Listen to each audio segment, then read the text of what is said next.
sexual assault, they can suspend the license and then conduct a hearing.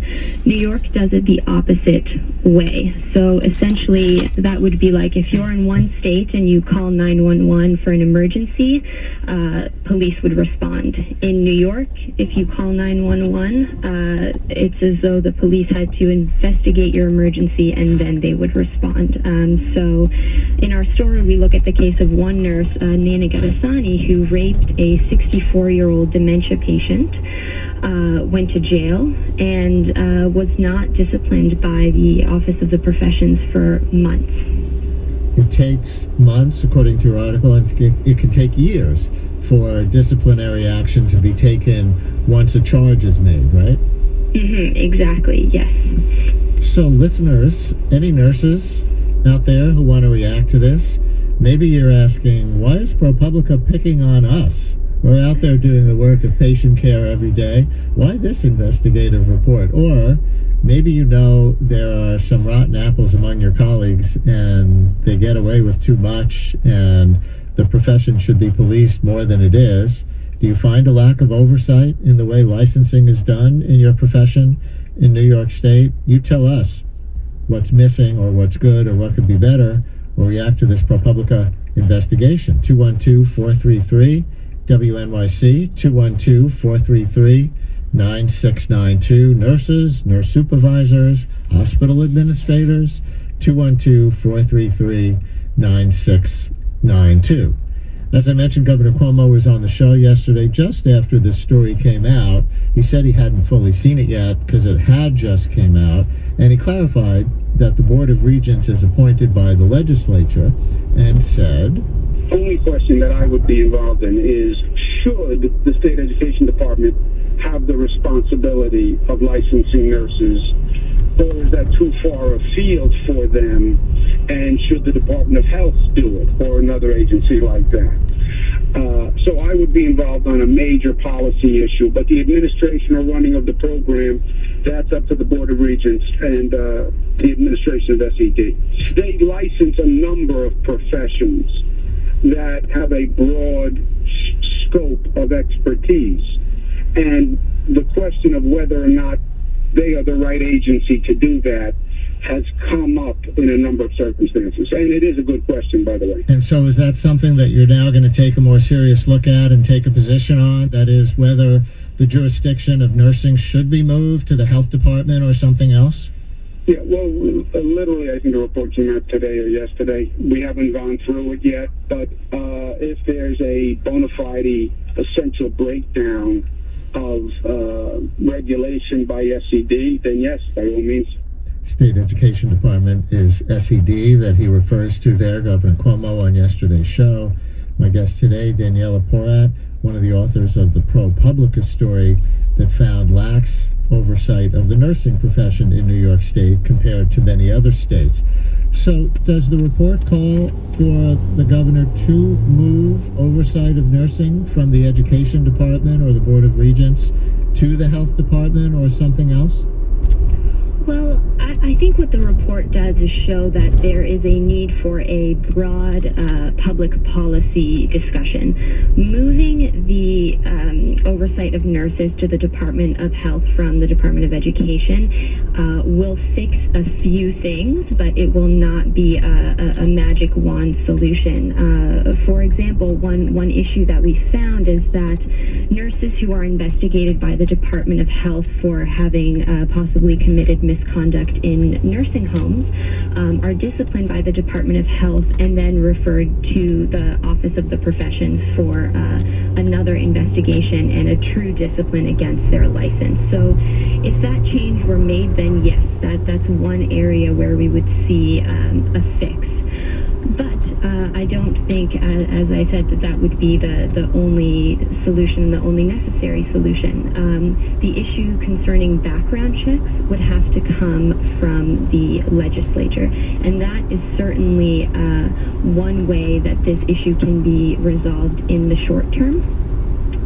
Because if the legislator were to propose that nurses would have to get background checks, then that would certainly help this process of reform move along. So you're backing up one of the things that the governor said in the clip, which is that he can't do this. The legislature has to do the real work here of moving something from one department to another and authorizing those additional background checks.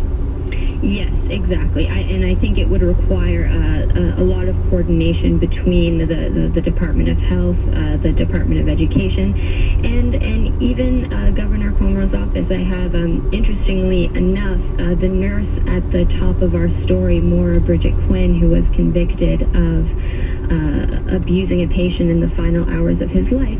Governor Cuomo, when he was Attorney General around 2009, his office actually investigated the nurse and charged her with patient abuse, and then the Attorney General's office referred her to the Office of the Professions, but it took several years for the Office of the Professions to discipline her. So I'm sure this is an issue that Governor Cuomo is quite familiar with, considering his previous experience. Katie in Brooklyn, you're on WNYC. Katie, thank you for calling. Hi, thank you for taking my call. Long-time listener, first-time caller. Great. So you're an RN, I see? Yes, I'm a registered nurse at NYU Langone Medical Center. I'm a second career nurse. I was a teaching artist for about 15 years before becoming a nurse. And in getting my license in New York State, it was really confusing that we were overseen by the Department of Education.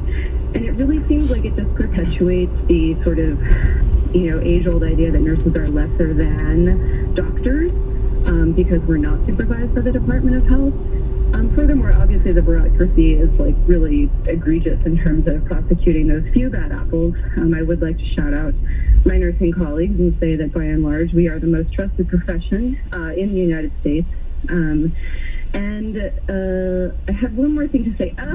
The fact that you're not required to have any continuing education credits in New York State to renew your nursing license, it's definitely egregious. And hopefully that would also be a change if we were overseen by the Department of Health. Do you know if that's different in other states, Katie? Oh, absolutely, absolutely. I work with travel nurses who, have licenses in multiple states, and they have to do continuing education to renew their licenses in other states. So is your judgment of your colleagues that they're not as prepared to do nursing at a high level as they should be, or that there are too many bad apples for behavior reasons when we talk about oversight of criminal activity and things like that, who should be weeded out?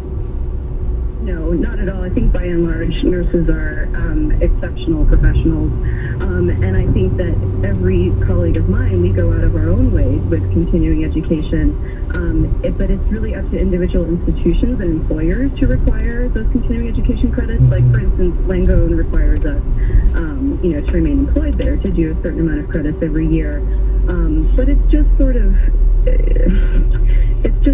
it makes us feel like, the state is sort of not up to snuff. Right. If they don't require us to do continuing education. Minimal standards. And some employers might do rigorous background checks, but the state doesn't require it of every employer. Katie, thank you so much for your call. And Sophia in the Bronx, you're on WNYC. Hi, Sophia.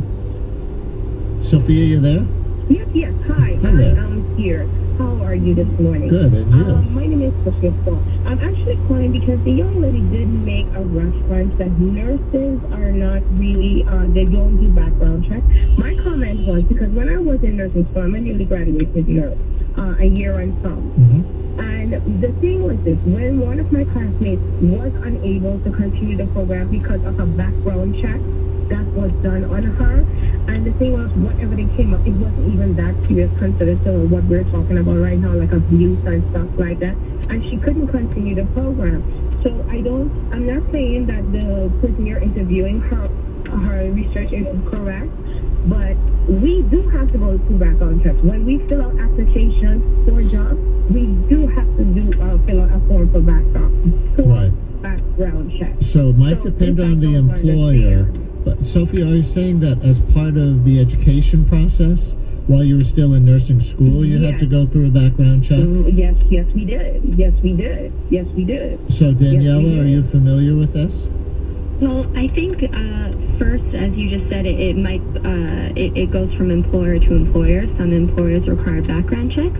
The odd thing about how the Office of the Professions deals with nurses and background checks is that if you self-disclose a conviction, then they start an investigation and do a background check.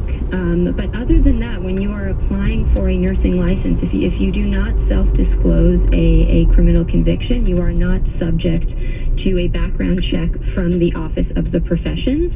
Of course, employers can do their own background check if they feel that's important, but it is not required of the Office of the Professions or the employer.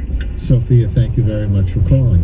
And I wanted to also just respond to first caller Kathy. I think she brought up an excellent point, and I want to stress why we did this investigation. A majority of nurses in New York State are doing their work with integrity, and they're doing it well. And one of the reasons we felt it was important to look at nurses is that it's important when you're making life and death decisions that your colleagues are also up to snuff, and you don't have to worry about whether or not they would be able to make those decisions with you. So in addition to the fact that you can't pick your nurse as you are able to sometimes pick your doctor, nurses also have to work with each other, and that's why I think it's important that we did this, so that we can ensure that the profession is held up to the good apples and not to the bad apples. And one of the disparities that Katie mentioned that she found insulting was that nurses are regulated by the education department as if they're just some kind of paraprofessional, while, not to disrespect paraprofessionals either, but that doctors are regulated by the health department. But I see we have another caller who we're not going to have time to put on the air as a caller, but who's saying she's a doctor and that's wrong, that doctors in fact are licensed by the education department as well. Can you clarify that for sure? From my understanding, the health department assumed authority over doctors and physicians in 1975. Are we talking about RNs and LPNs and every category of nurse here in the scope of your story? Yes, we mostly focused on RNs and LPNs. Have you had any immediate reaction from anybody in the legislature? Well, we've spoken to some individuals in the Office of the Professions who have given us really positive feedback about the story, and they're happy that these issues are coming to the forefront. We have spoken with Catherine Collins, a member of the Board of Regents and a former nurse, and she is actually someone who believes that the oversight over nurses should not be moved to the Department of Health, that it should stay within the Department of Education. Someone we've been trying to reach in the legislature who has known about the issue of background checks for quite some time is Senator Michael Vendito, and he actually wrote to Education Commissioner Mary Ellen Elia last year about this issue.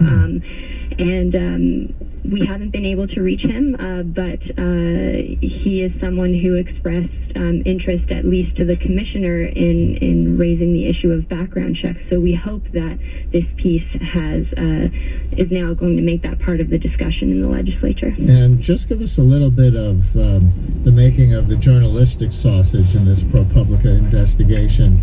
How did the investigation get triggered? Was there a particular incident that made you say, let's really peel down some layers here and look at the regulation of this industry as a whole? I see that you do what's called computer-assisted reporting. Is that data analysis? Yes. Well, the story actually started, we're indebted to Charles Ornstein, who is a senior healthcare reporter at ProPublica. My colleagues and I were in his investigative healthcare class at Columbia, and he decided to investigate the New York Nursing Board, and we as a class submitted Freedom of Information Act requests for all of the disciplinary documents from the Office of the Professions for, I believe, a few months in 2014. And that's how we got started, and we just started looking through these documents, and when we realized that the Department of Health was looking into nursing homes and referring nurses of misconduct who had been found in those nursing home inspection reports to the Department of Education, we foiled for those. And we also spent a great deal of time running nurse names through this online system to verify a license. We did that for 3 states, Connecticut, New Jersey, and Pennsylvania. And we verified the license of every single nurse disciplined in all those 3 states from 2013 to 2015 to determine whether any of those individuals had active New York licenses and whether they were disciplined.